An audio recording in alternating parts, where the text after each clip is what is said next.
Hi children, good afternoon. Today in 10th class 3rd chapter transportation, the circulatory system. In that subtopic is lymphatic system. Lymph. Do you know children?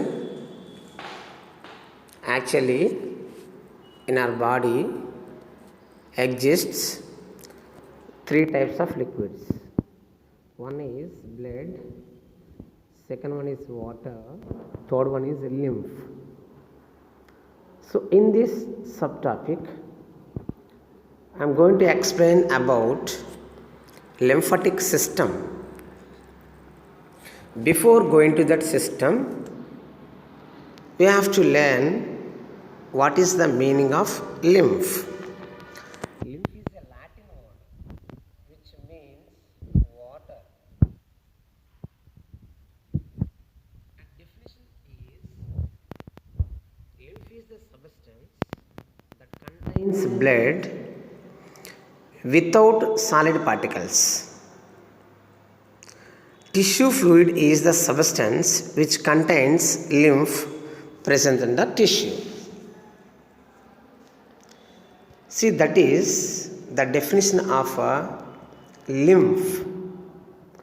Actually, lymph is the vital link between blood and tissues. It is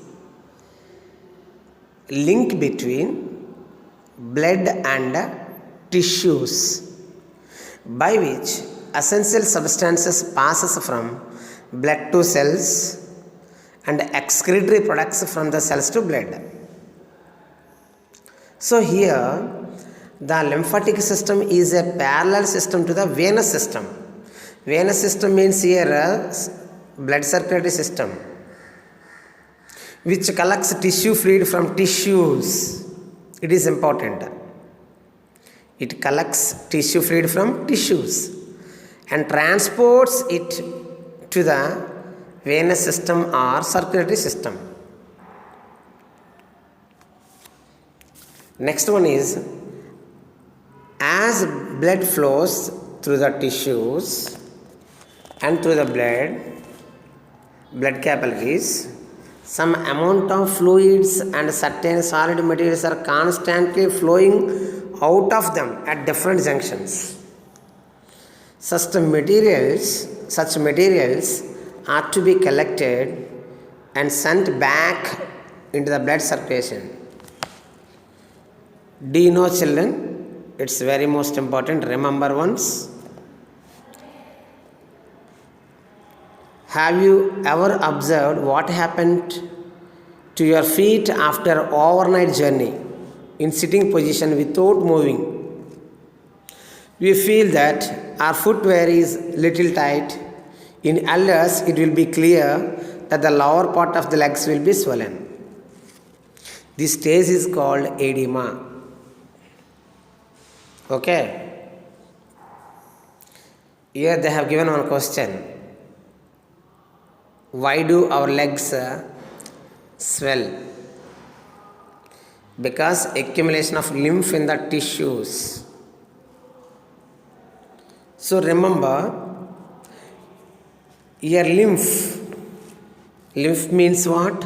It is derived from Latin language which means water. Next one. We know that blood circulates in the blood vessels pushed by the heart. From the heart it flows into the arteries, finally into the capillaries. So to supply nutrients to the cells, the liquid portion of the blood with nutrients flows out of the capillaries. This is called tissue fluid. Tissue fluid means to supply nutrients to the cells. The liquid portion of the blood with nutrients flows out of the capillaries. This is called tissue fluid. Next one. The muscles which are attached to the skeletal system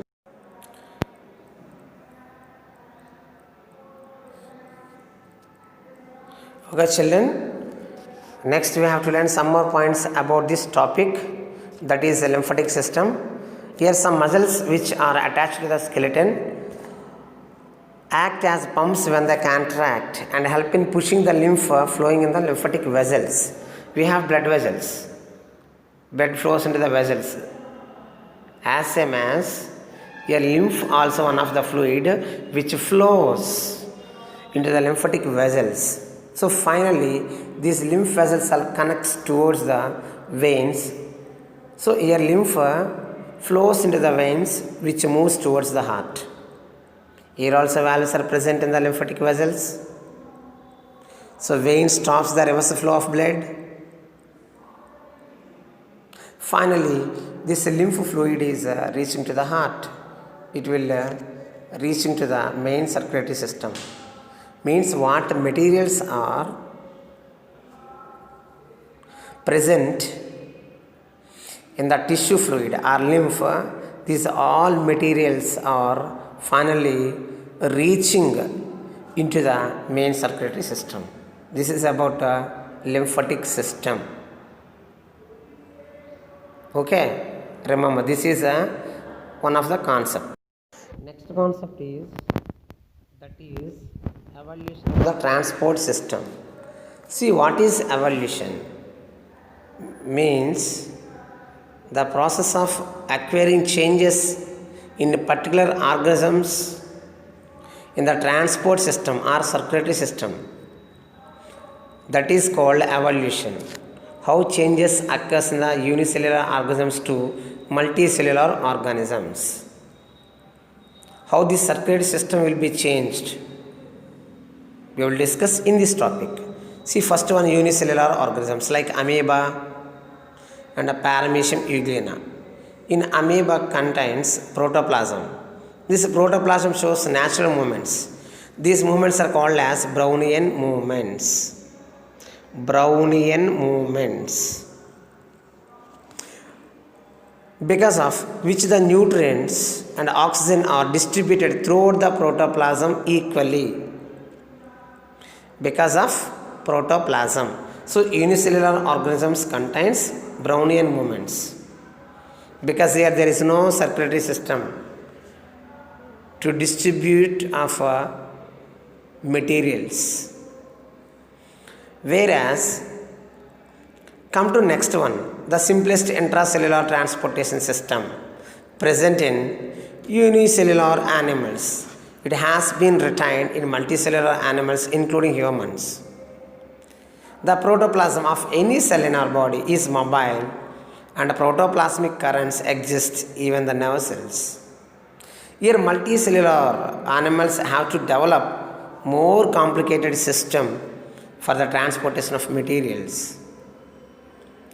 Do you know, children? Next one, parazoans like sponges use seawater for transportation. Seawater only used for transportation of food materials. Here sponges create their own currents by beating of flagella that are present in their body. That is about sponges. Come to next one, cnidarians. When come to cnidarians, which are better evolved than sponges, circulatory system will be developed. For example, hydra and jellyfish have developed blind sac-like gastrovascular cavity which has taken up the function of digestion and transportation of nutrients to each and every cell of the body. See, in cnidarians, gastrovascular cavity is present. What is the main function of gastrovascular cavity? Digestion and transportation of the nutrients. Next one is platyhelminthes. Platyhelminthes, example Fasciola hepatica, which contains digestive system. This digestive system is highly branched and supplies digested food to all the cells directly. In these animals, the excretory system collects waste from each cell individually.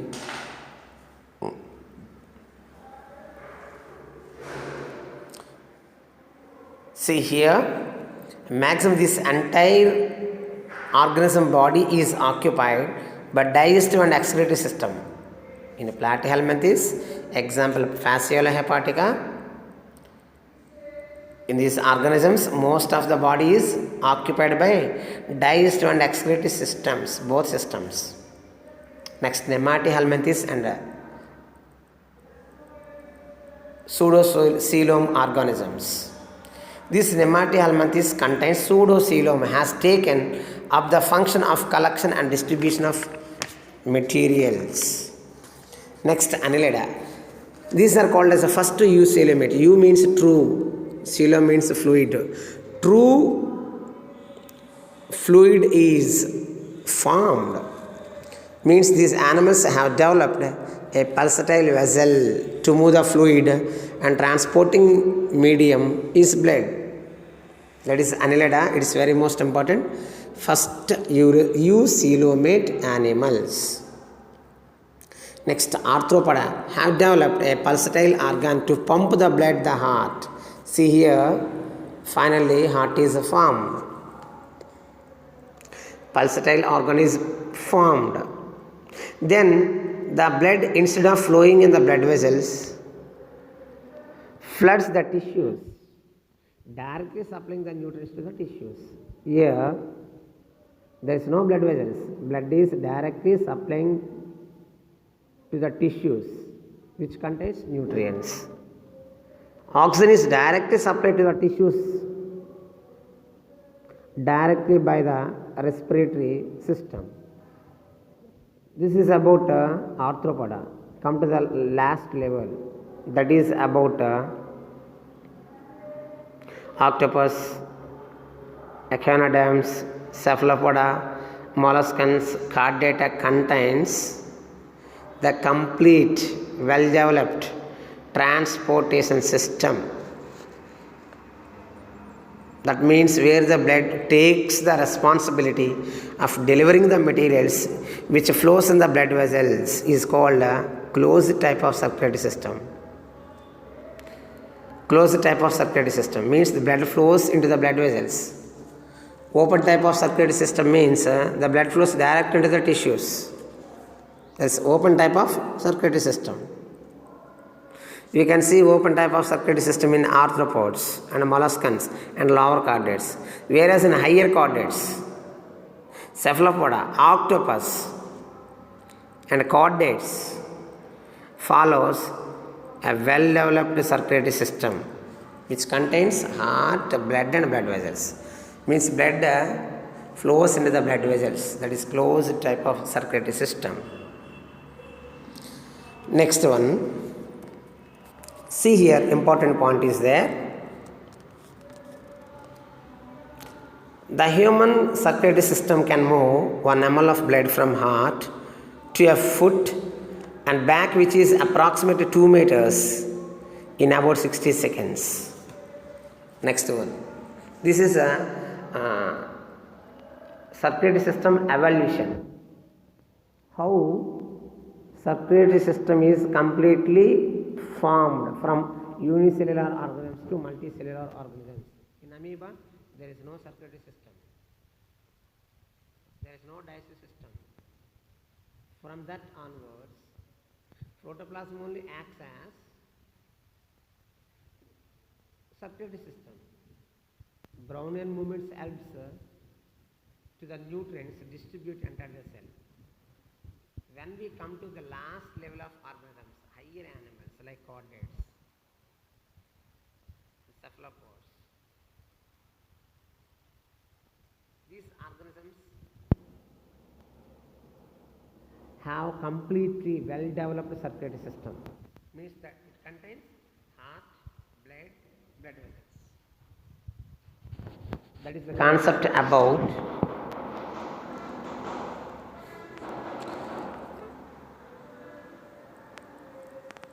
evolution of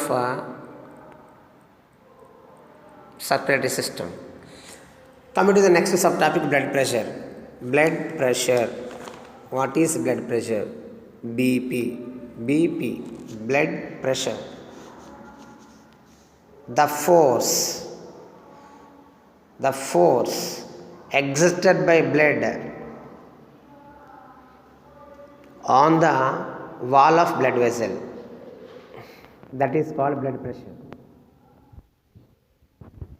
The pressure or the force exerted by the blood on the wall of blood vessel is called as blood pressure, BP.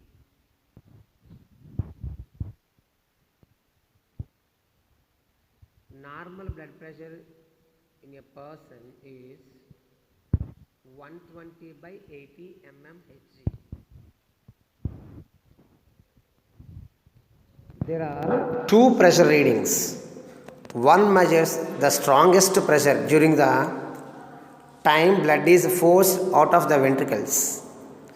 That is called systolic pressure.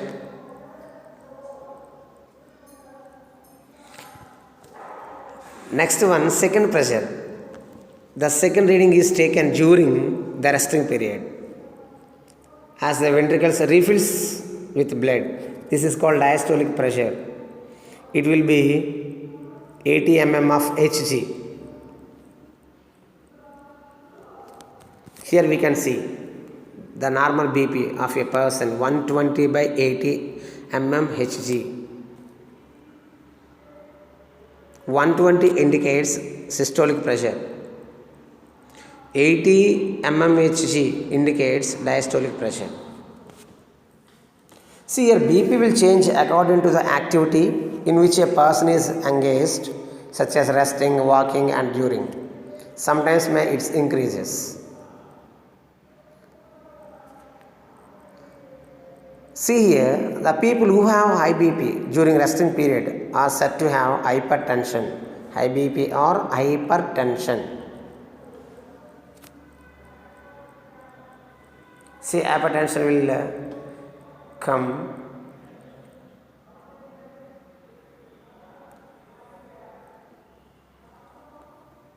the help of alcohol consumption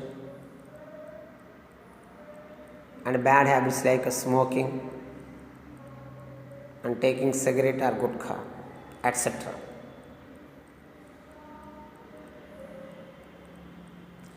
These all bad habits which affects to the normal BP, so which increases the BP, that is called high BP, hypertension. Yes, the doctors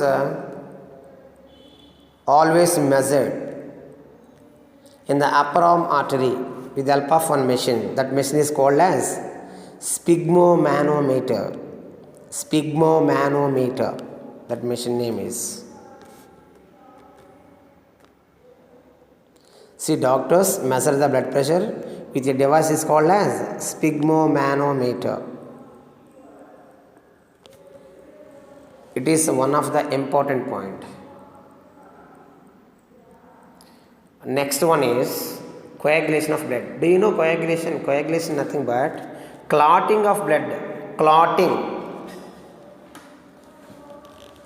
It's very most important.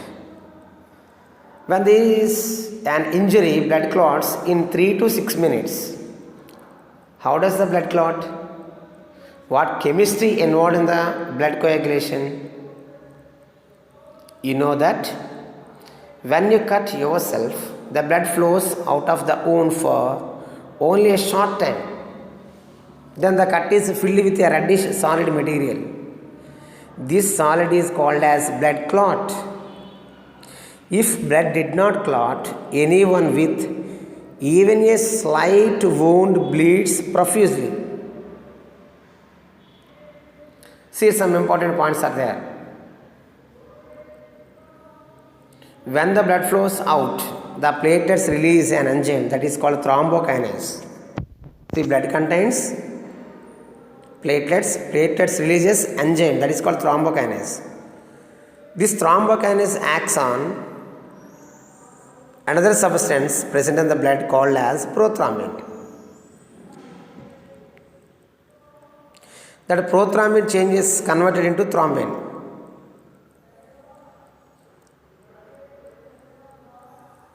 Next one, Thrombin is there. Thrombin acts on another substance called as a fibrinogen. The fibrinogen converting into fibrin. Then the blood cells untangle in the fibrin fibers, forming the clot. See, all the fibers forms a net-like structure around the wound. Finally, the fibrin fibers are attached to the edges of the wound and pull them together. So the yellowish straw-colored fluid portion after formation of the clot is called as a serum. It is very most important. See here, discuss about vitamin K. Do you know vitamin K? We discussed in the first chapter. Once remember. Vitamin K helps in coagulation, helps in clotting of the blood. Do you know, once remember, vitamin K? What is the scientific name of vitamin K? Phylloquinone. Deficiency disease is blood clotting. See, remember. Blood clotting. Vitamin also helps in clotting of the blood when we get the wounds. Normally here, the blood that oozes from a wound clots in 3 to 6 minutes. But in some people, due to vitamin K deficiency, it takes more time because of a genetic disorder. The blood may not coagulate. The blood may not clot. This type of disorder is called as a hemophilia. See, hemophilia is a common genetical disorder in children who have born from the marriages between very close relatives.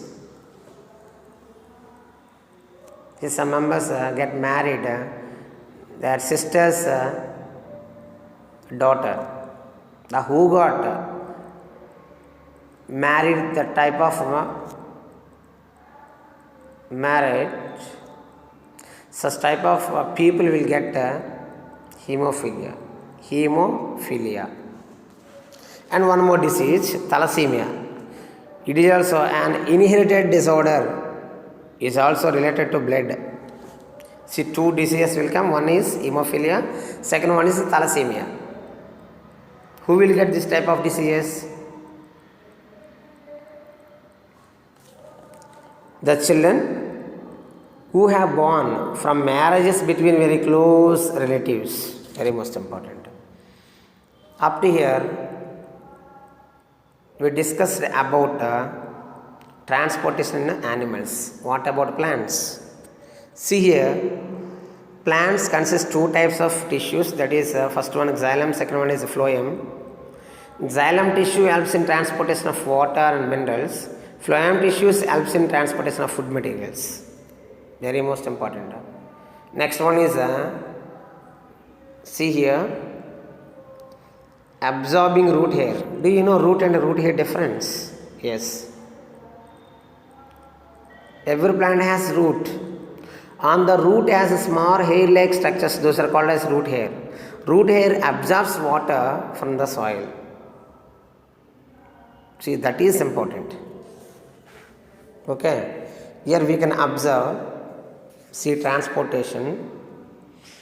Here water is transported by the xylem tissues. Food materials are transported by phloem tissues. That is the transportation in plants. Whereas, next one. See, once observe this picture. LS of root showing relationship of root hair and soil water. See, where soil water is present? In the soil. Where roots are existed? In the soil. So here roots collects water from their surroundings, the soil. It's very most important activity. Remember, every living cell acts as an osmotic system. The cytoplasm lining of the cell wall acts as the semi-permeable membrane. Observe the following figure once. Notice how the roots penetrate into the soil. See here, you will find that the root hair grows out into the spaces between the soil particles, and that hairs are surrounded by moisture. See here, the soil water is an extremely dilute solution of salts.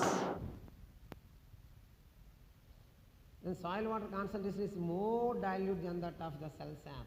in the root hair. Cell surface is present in the root hair. Therefore, water will passes into the vacuoles of the root hair by osmosis process. Recall the osmosis process that you have learnt in the chapter moving of substances through the plasma membrane and class. Once remember, the entry of water dilutes the contents of the root hair vacuoles so that it becomes more dilute than its neighboring cell. So here the water passes into the neighboring cell, which in turn becomes diluted. Finally, water enters into the xylem vessels. See here, as there are vast number of root hairs and root cells involved, a pressure in the xylem vessels develops which forces the water upwards. This total pressure is known as the root pressure. See, root pressure helps in movement of the water upwards. Some trees are very tall, up to 200 feet to 230 feet or 332 feet. How the water goes, how the water moves from the soil to the upper part of the plants because of root pressure. This is a 4 marks question, very, very most important. See how water molecules are moves into the root system through osmosis process. The surrounding of the root contains more amount of water. Obviously, water molecules are moving through the semi-permeable membrane. The movement of water molecules from their surroundings into the root hair. That is called osmosis process. By osmosis process, water molecules are enters into the root hair. So this is a very most important. See here next one.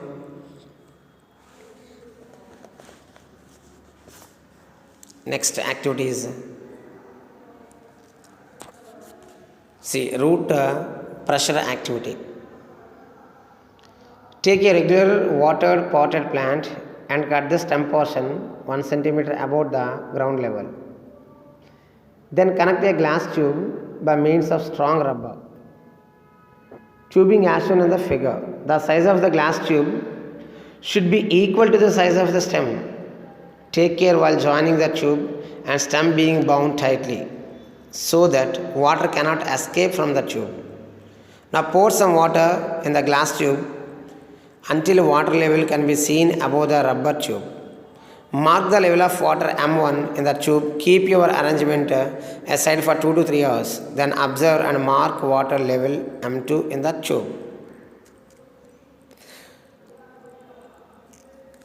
Then what happened? Then water level will increase. When water level increases, we can understand it is a root pressure exerting by root.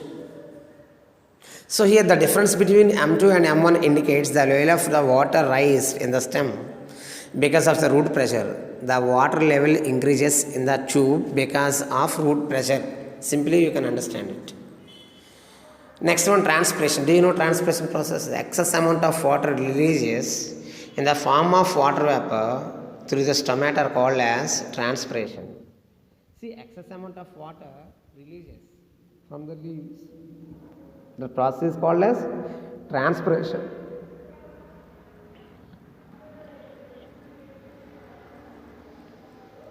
How water molecules are moving into the plant body? Because water and minerals are transported by xylem tissues. That is the activity of transportation. What type of materials are transported? Do you know different types of minerals and salts are transported? See, different types of minerals. The salts are in the form of electrically charged ions. Sodium chloride ions is in the form of Na plus Cl minus. And magnesium sulfate occurs as Mg2 plus and SO4 2 minus. Okay. Here, water and minerals are transported by xylem tissues. Food materials are transported by phloem tissues. See here, transport of manufactured food. See, food such as sugar is synthesized in the green parts of plants, mainly the leaves, but this food has to be transported to all the living cells, especially to actively growing cells and the cells which stores the food. The veins of the leaf consist of xylem and phloem. We know these tissues are continuous with the stem. The following experiments provided evidence that food is transported in the phloem cells. Remember, this is very most important activity. Aphids extracting food materials from the plant. Here aphids have a needle-like structures. Those are called as proboscis. Here aphids means green fly. These are the flies. When you see the aphids clustering around the young stems of plants, as they feed on the plant juices, to obtain these juices, an aphid pierces the plant tissues with its long needle-like organ. That long needle-like organs are called as proboscis. It can be shown when a feeding aphid is killed and the stem carefully sectioned. The proboscis only penetrates up to the phloem sieve tube. Phloem sieve tube means their phloem contains food materials. These aphids collects food materials from the phloem sieve tube. This proboscis also provides a ready-made means of obtaining the juice for analysis. See, an aphid is killed while in the act of feeding, and the body is in the carefully cut away, leaving the hollow proboscis still inserted into the phloem. See, the fluid is found to contain sugars and amino acids. Aphids absorb so much sugar from the phloem tissues that they cannot assimilate all of it. It excretes out of the body as a sticky syrup that is called honeydew. Honeydew is excrete materials. So the leaves which have been attacked by aphids often feel sticky as a result of honeydew. That is about aphids extracting food materials from the plant. Aphids extracting food from the phloem tissues, remember. It has needle-like structures, those are called proboscis. Next one, you may notice that sometimes barks of the tree damaged more than half even the tree is alive. How is this possible? See here, further experiment to illustrate the conduction of sugars by the phloem have been done with the removing a ring of bark from a shoot to expose the wood. Remove all tissues from the center outwards. Once observe this picture. Removing ring of bark. Here bark means outermost layer of the plant, including a phloem. After a few days, when the tissue above and below the ring were analyzed, it was shown that food had accumulated above the ring, but it was not present below it. If it is left for some more time, the stem increases in thickness immediately above the ring, but no growth occurred below it. So any damage to the phloem all around the stem will prevent the food passing down to the roots, and the tree will eventually die. This is a fact of great economic importance because certain mammals scratching the bark of trees to get the food stored in the phloem. See, some animals always scratching outermost layer or peel. See, especially during hard winters when food is scarce, on the time voles, rat-like rodents. Voles means rat-like rodents. These two young saplings at ground level and rabbits can do much damage to older ones. Here, rabbits and voles severe damage to the young saplings of the plants. Here, foresters find it economically worthwhile to enclose new plantation with wire netting to prevent rabbits from entering. See here what happened.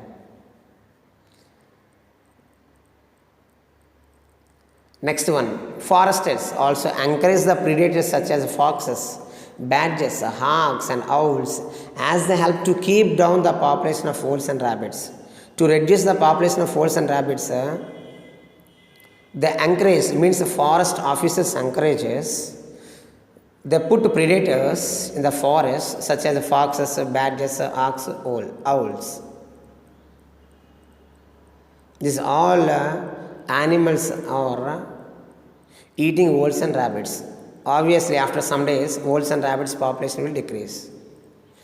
And grey squirrels to do great damage, particularly caused in a crop grown at beach and seashore. And for this reason, in some parts, it is impossible to grow these trees as a crop. Observe the box of trees in your surroundings for evidence of a bark having been gnawed off saplings and trees. See, in our surroundings, some species becomes extinct because of severe damage by wolves and rabbits. To reduce this type of animals, here foresters are encourages predators such as foxes, badgers, ox, and owls. This is the concept about transportation in plants. I'll make you remember. See, transportation means the movement of materials from one place to another place within the body is called as transportation. Transportation contains in human beings heart, blood, and blood vessels. The study of heart is called as cardiology. The study of blood is called as hematology. The study of blood vessels are called as angiology. My dear children, remember these all points. Once revise textbook thoroughly. If you have any doubts, make me call. Thank you. Listening my voice.